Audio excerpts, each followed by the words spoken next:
Hello friends, welcome to defence matrix. तो Sputnik India की site से एक न्यूज़ निकलकर सामने आ रही है जिसमें ये बताया जा रहा है कि रशिया द्वारा Su-30 MKI के अपग्रेड के लिए अपने लेटेस्ट AL-41 इंजन ऑफर किए जा रहे हैं। तो ये AL-41 इंजन वही इंजन है जो कि Su-35 में इस्तेमाल होते हैं और रशिया ने अपने खुद के Su-30 SM फाइटर को अपग्रेड किया है इन्हीं इंजन के साथ SM-2 अपग्रेड में। साथ ही साथ जो एवियोनिक्स पैकेज Su-35 का है वो पूरा का पूरा Su-30 SM में चला गया है। इसके कंपैरिजन में जो इंडिया का सुपर सुखोई अपग्रेड पैकेज है वो रशियन पैकेज से ज़्यादा एडवांस है, पर हमारे अपग्रेड प्लान में फिलहाल इंजन को लेकर कोई भी प्रस्ताव नहीं है। इनिशियली जब रशिया पहले ऑफर कर रहा था सुपर सुखोई अपग्रेड को, तब भी AL-41 इंजन ऑफर में थे, लेकिन इंडिया द्वारा यहाँ पर एक डिफरेंट पाथ को ही चूज कर लिया गया जिसमें इंजन को चेंज करना पूरे अपग्रेड पैकेज को महंगा करता था। वैसे ही हमारा खुद का जो अपग्रेड पैकेज है वो रशियन पैकेज से महंगा है, इसलिए हम अपग्रेडेड इंजन के साथ आगे नहीं बढ़ रहे हैं। साथ में AL-31 इंजन जो कि पहले से Su-30 MKI में लगकर आते हैं, इनको लेकर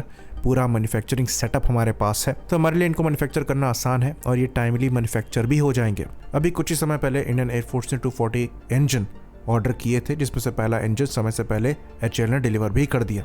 तो क्या इंडिया को रशियन इंजन को लेकर रिकंसिडर करना चाहिए? अगर आप हमारे पर्सनल ओपिनियन की बात करेंगे यहाँ पर, तो हमारे हिसाब से हाँ, यहाँ पर इंडिया को करना चाहिए। इसके पीछे रीज़न ये है कि दोनों इंजन में काफ़ी डिफरेंसेस हैं। पहली बात तो जो AL-41 इंजन है वहाँ पर आपको थ्रस्ट नंबर ज़्यादा मिलता है। तो जो करंट AL-31 इंजन है वहाँ पर मैक्सिमम थ्रस्ट 122.6 किलोन्यूटन का पहुँचता है, वहीं पर AL-41 में ये 147.1 किलोन्यूटन पहुंच जाता है, जबकि दोनों के डायमेंशन में और वजन में ज़्यादा डिफरेंस नहीं है। लेकिन ये बात भी हम यहाँ पर क्लियर कर दें कि दोनों का डायमेंशन एग्जैक्ट सिमिलर भी नहीं है।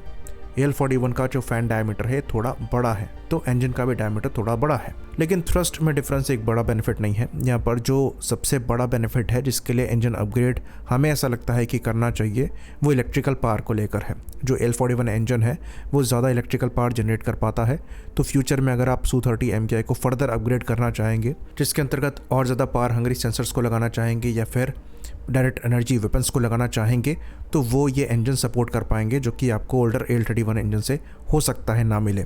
बाकी जो विरूपक्षीय रडार है उसको पार करने के लिए जो पुराने AL-31 इंजन है वो सफिशिएंट पावर तो जनरेट करेंगे, पर AL-41 के केस में आप विरूपक्षीय जैसे रडार के पोटेंशियल को बढ़ा सकते हैं, तो ये एक बड़ा प्लस पॉइंट है। दूसरा जो और बड़ा प्लस पॉइंट है वो ये है कि AL-31 इंजन और AL-41 इंजन के बीच में टोटल इंजन लाइफ का डिफरेंस बहुत बड़ा है, दुगना है।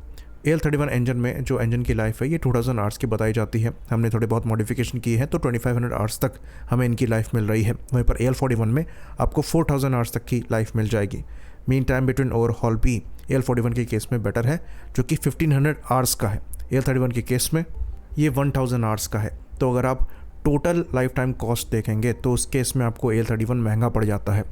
एक AL-41 के मुकाबले आपको 2 AL-31 इंजन चेंज करने पड़ेंगे और इसलिए इंडियन एयरफोर्स द्वारा मैसिव ऑर्डर दिए गए हैं। इनिशियली इंजन को अपग्रेड करने का कॉस्ट आपको महंगा लगेगा, लेकिन अगर आप इंजन के लाइफ टाइम कॉस्ट को देखेंगे तो वो आपको AL-31 से कम ही पड़ने वाला है।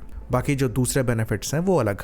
जो थ्रस्ट नंबर इंक्रीज हो रहा है, अगेन ये एक पॉजिटिव पॉइंट है और ये सब्सटेंशियल इंक्रीज है जो कि एयरक्राफ्ट के थ्रस्ट टू वेट रेशियो को भी बेटर बनाएगा। तो अप्रॉक्सीमेटली 40 किलोन्यूटन का टोटल थ्रस्ट एयरक्राफ्ट में इंक्रीज हो सकता है इन नए इंजन के साथ।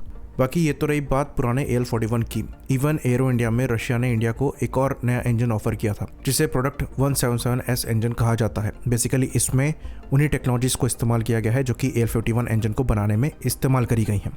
इस इंजन में आपको सर्विस लाइफ 6000 आवर्स तक की मिल जाती है और सब्सटेंशियल थ्रस्ट इंक्रीज भी मिलेगा जो कि 142 किलोन्यूटन के अप्रॉक्स मैक्स पहुंचता है। तो इस इंजन को भी कंसिडर किया जा सकता है। तो हमारा पर्सनली ये मानना है कि इंजन यहाँ पर हमें बदलना चाहिए, क्योंकि Su-30 MKI को अपग्रेड करने के बाद कम से कम 2 दशक हम इस्तेमाल करेंगे और फ्यूचर में जो अपग्रेड्स हैं वो बहुत जल्दी आ रहे हैं। पहले 1 दशक में एक बार अपग्रेड हो जाता था एयरक्राफ्ट, लेकिन अब हर 5 साल में एयरक्राफ्ट अपग्रेड हो रहा है। नए सेंसर्स ऐड हो रहे हैं, नए वेपन्स ऐड हो रहे हैं जो कि पावर हंगरी हैं। तो इंजन आप बार बार चेंज नहीं करते हैं, तो ऐसे इंजन को यूज़ करना जो कि फ्यूचर की पावर रिक्वायरमेंट को कंप्लीट कर पाए बहुत ज़्यादा क्रूशल हो जाता है। भले ही यहाँ पर अपग्रेड कॉस्ट बढ़ जाए, पर फ्यूचर प्रूफिंग के लिए हमें ऐसा लगता है कि नए इंजन्स यहाँ पर लगने चाहिए। बाकी जो 240 नए इंजन्स ऑर्डर किए गए हैं वो पुराने बैच के Su-30 MKIs में लग सकते हैं। तो ये चीज़ हम जानते हैं कि हम Su-30 MKIs को बहुत बड़े नंबर में ऑपरेट कर रहे हैं। 270 के अप्रॉक्स ये नंबर है, तो हर एयरक्राफ्ट यहाँ पर अपग्रेड नहीं होगा। जो अभी 84 एयरक्राफ्ट के अपग्रेड को क्लियर किया गया है उसको करने में हमें 10 साल लग जाएगा। तब तक जो आपने इनिशियल लॉट के Su-30 MKIs को सर्विस में इंडक्ट किया है उनकी भी एयरफ्रेम लाइफ कम हो रही होगी, तो उस लिहाज से उनको अपग्रेड करने का सेंस नहीं बनेगा। तो ये चीज़ दिख रही है कि लिमिटेड ही Su-30 MKIs अपग्रेड होंगे। बेटर हो कि उनको पूरे पोटेंशियल में ही अपग्रेड किया जाए, बाकी एयरफोर्स और गवर्नमेंट की चॉइस है। आई होप इन्फॉर्मेशन यहाँ पर क्लियर रही हो। इसी बात पर इस वीडियो को हम खत्म करेंगे। लाइक करिए, सब्सक्राइब करिए। जय हिंद।